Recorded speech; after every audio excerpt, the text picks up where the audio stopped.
Assalamualaikum warahmatullahi wabarakatuh.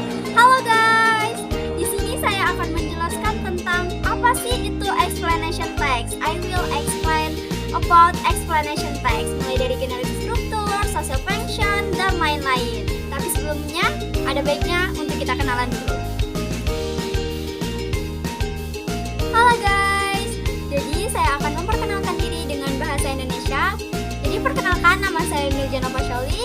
Saya seorang siswi SMA Negeri 9 Oku yang sedang belajar di kelas 11 IPA 2. Untuk lebih lanjutnya, kalian bisa follow Instagram saya di @sjwly atau bisa juga berkunjung ke TikTok saya yaitu mljnvaa.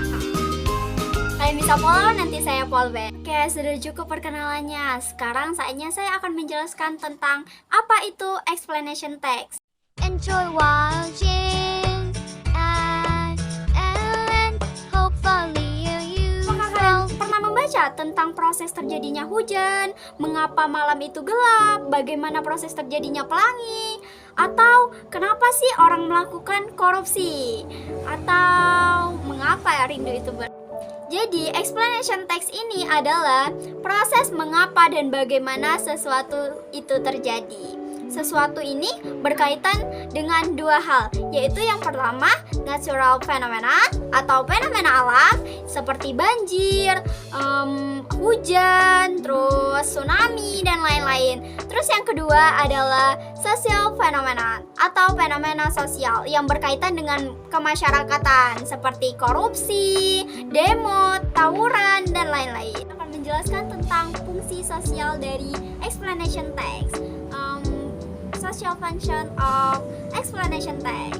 Function of explanation text is to describe how or why a certain phenomenon happen. Jadi, fungsi sosial dari explanation text ini adalah menjelaskan tentang mengapa dan bagaimana proses sesuatu itu terjadi. Selanjutnya adalah general struktur.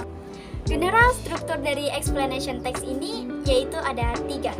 Yaitu yang pertama general statement atau pernyataan umum.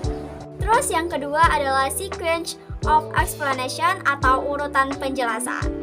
Yang ketiga atau yang terakhir adalah closing or concluding statement atau penutup atau kesimpulan. Menjelaskan satu persatu dari general struktur explanation text ini, yaitu yang pertama adalah general statement atau pernyataan umum, berisi tentang informasi umum mengenai topik yang akan dibahas di dalam teks tersebut.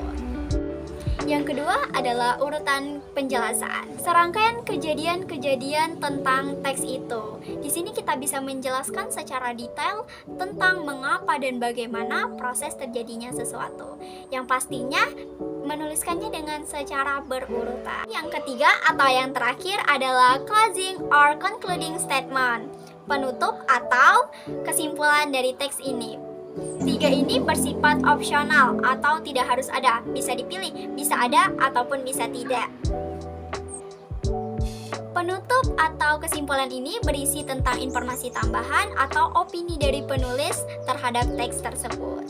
Saya akan memberikan satu buah contoh tentang explanation text, yaitu dengan judul Bagaimana Otak Memproses Bahasa, How the Brain Process Language. Dan saya akan menjelaskannya dengan voice saja, jadi saksikanlah satu buah contoh berikut ini.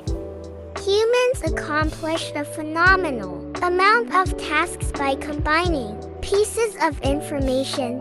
We perceive objects by combining images, categorize scenes by combining objects, interpret events by combining actions, and understand sentences by combining words. Itulah general struktur yang pertama, yaitu general statement yang berisi informasi umum mengenai topik yang akan dibahas. Maria Toneva, a former MOOC PhD student now faculty at the Max Planck Institute for Software Systems, worked with Leila Webb, an assistant professor in MOOC, and Tom Mitchell, the Founders University professor in SCS, to study which regions of the brain processed the meaning of combined words and how the brain maintained, and updated the meaning of words. Itulah general structure yang kedua, yaitu urutan penjelasan. The team's work builds on past research from Webb and Mitchell that used functional magnetic resonance imaging to identify the parts of the brain engaged as people read a chapter of the same Potter book. Dan itu adalah general structure yang terakhir, yaitu closing atau penutup. Jadi, saya telah menjelaskan apa itu explanation text, fungsi sosial dari explanation text, terus general struktur, terus yang terakhir adalah contoh dari explanation text. Jadi, semoga bermanfaat dan terima kasih. Sampai jumpa di video-video saya selanjutnya. Dadah!